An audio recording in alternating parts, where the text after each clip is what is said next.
सोने का अंडा। अरे मेरी गुड़िया, तू तो बहुत खूबसूरत लग रही है, कहीं किसी की नजर न लग जाए। मैं तुझे लाल रेशम का लहंगा ला कर दूंगी, जयपुर की ओढ़नी, हाथों में सोने के कंगन और पैरों में चांदी के पाजेब। अरे अरे गुड़िया रानी ससुराल चली है, लेकिन ये क्या, सोने का हार तो पहनना ही भूल गई। अगर इसके बगैर जाओगी तो दुल्हा राजा नाराज नहीं होंगे। ये लो, मेरे सोने का हार पहन लो। देख हीरा, ये सोने का हार मेरे पिताजी ने मुझे जन्मदिन पर उपहार दिया था। हाँ, बहुत अच्छा है। तुम्हें ऐसा हार चाहिए कि नहीं? चाहने से क्या होता है? अरे तुम बस ये बताओ, तुम्हें ऐसा हार चाहिए कि नहीं? देखो छोटी मालकिन रत्ना जी, ऐसा कीमती हार तो आप पर ही जचता है। हमारी छोटी सी झोपड़ी है, उसमें हार के साथ कैसे रह पाऊंगी? और ईरा सफाई करने लगती है। सफाई करते करते उसे एक अशर्फी मिलती है और वह उसे लेकर सेठ के कमरे में जाती है। सेठ जी, मुझे कुछ मिला है। क्या बात है ईरा, बोलो क्या मिला है? सेठ जी, वो सफाई करते समय मुझे ये अशर्फी मिली है। क्या, सफाई करते हुए अशर्फी मिली? आने तो दो इस मुनीम के बच्चे को, जम कर खबर लेता हूँ। बहुत लापरवाह हो गया है। पिछले महीने भी 2 मोती चोरी हुए थे, तुम्हें अशर्फी मिली और तू मेरे पास ले आई।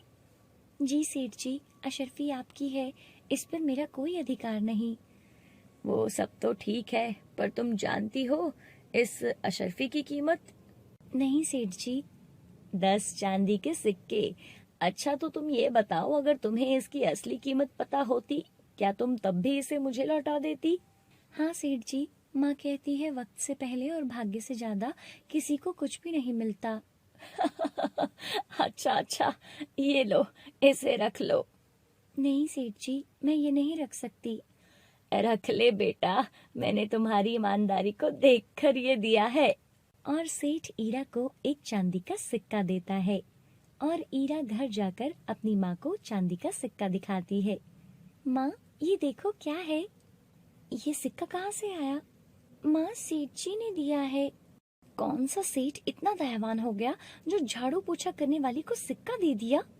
और उसकी माँ ईरा को जोर से थप्पड़ मारती है और बोलती है, सेठ के घर तूने चोरी की है ना? सच बता, नहीं तो मैं तुझे आज जान से मार दूंगी। माँ, मैंने चोरी नहीं की। और फिर ईरा अपनी माँ को सारी बात बताती है। ये सुनकर ईरा की माँ को बहुत बुरा लगता है कि उसने ईरा को गलत समझा और उसकी पिटाई की, और वो ईरा से अपनी गलती की माफी मांगती है। शाबाश बेटा, ऐसे ही मेहनत और ईमानदारी से जो मिले उसी में खुश रहना। अच्छा तो रुक, अभी घर में कुछ खाने को नहीं है, मैं कुछ खाने को लाती हूँ और जो मिलता है फिर तुझे खाने को देती हूँ। और उसकी माँ वहाँ से चली जाती है। तभी वहाँ एक साधु बाबा आते हैं। एक शाम दे, एक शाम दे। तभी ईरा बाहर आती है। बाबा, घर में खाने के लिए तो कुछ भी नहीं है। बाबा, आप ऐसा कीजिए, आप ये सिक्का रख लीजिए, ये चांदी का सिक्का है, इसके बदले आपको खाना मिल जाएगा। अरे बेटा, ये सिक्का तो तुम्हारी मेहनत का फल है और तुम इसे मुझे दे रही हो। तुम बहुत ही ईमानदार और दयावान हो। मैं तुमसे बहुत खुश हूँ, इसलिए मैं तुम्हें कुछ देना चाहता हूँ। तभी बाबा एक मुर्गी निकालते हैं। ये लो, सोने का अंडा देने वाली मुर्गी। हमेशा ऐसे ही ईमानदार रहना और कभी भी लालच नहीं करना। ऐसा कहकर वो साधु बाबा वहां से गायब हो जाते हैं। अरे बाबा, बाबा आप कहाँ चले गए? मुर्गी रानी, चल तुझे घर में कहीं छुपा देती हूँ, नहीं तो माँ गुस्सा करेगी। फिर ईरा उस मुर्गी को खाने के लिए दाना डालती है और उसको घर के पीछे छुपा देती है। अगले दिन जब ईरा सोकर उठती है तो वो मुर्गी को देखती है। मुर्गी ने एक सोने का अंडा दिया था। अरे सोने का अंडा! ईरा उस अंडे को लेकर जौहरी के पास जाती है। अंकल जी, वो हार कितने का है? अरे वो बहुत महंगा है। ईरा अपने थैले में से सोने का अंडा निकालती है और जौहरी को दिखाती है। कितना भी हो, ये देखो, इससे आ जाएगा क्या? अरे सोने का अंडा, ये तेरे पास कहाँ से आया? तुम्हें इससे सौदा करना है तो बताओ। अरे ना बाबा ना, नया दरोगा बहुत चुस्त है, कहीं चोरी के इल्जाम में अंदर कर दिया तो। ईरा अंडा लेकर सेठ के घर चली जाती है। सेठ जी ये देखिए। अरे बावली लड़की, ये क्या खिलौना है? खिलौना नहीं सेठ जी, सोने का है। सोने का है? लेकिन ये तुझे कहाँ से मिला? वो मेरी झोपड़ी के पीछे मिला। क्या? सोने का अंडा मिला? तू झूठ तो नहीं बोल रही? अरे नहीं सेठ जी, आपको पता है ना कि मैं झूठ नहीं बोलती। हाँ हाँ ठीक है। और सेठ अशर्फियों से भरी एक थैली ईरा को दे देता है और ईरा वो अशर्फियां लेकर जौहरी की दुकान पर जाती है। अंकल जी, वो हार कितने का है? पूरी 5 अशर्फियों का है। ईरा थैली में से 5 अशर्फियां निकालती है और जौहरी को दे देती है और हार ले लेती है। इसके बाद वो एक कपड़े की दुकान पर जाती है और एक महंगा सा सूट लेती है। ऐसे ही ईरा अपने लिए नई चूड़ियां, जूते और भी बहुत कुछ लेती है और नए कपड़े पहनकर और मोतियों का हार पहनकर घर से बाहर जाती है। 2 लड़कियां ईरा को देखकर बातें करती हैं। अरे जरा ईरा को तो देखो, नए कपड़े, गले में हार, ये सब कहाँ से मिले? अरे सेठ की बेटी ने दिए होंगे, इसके पास कहाँ से आएंगे? गरीब समझकर दे दिए होंगे बेचारी को। अगले दिन ईरा नए कपड़े पहनकर और सोने का अंडा लेकर जाती है। वहाँ सेठ की बेटी रत्ना ईरा को ऐसे देखकर बोलती है, अरे ईरा, तेरे तो रंग ही बदल गए।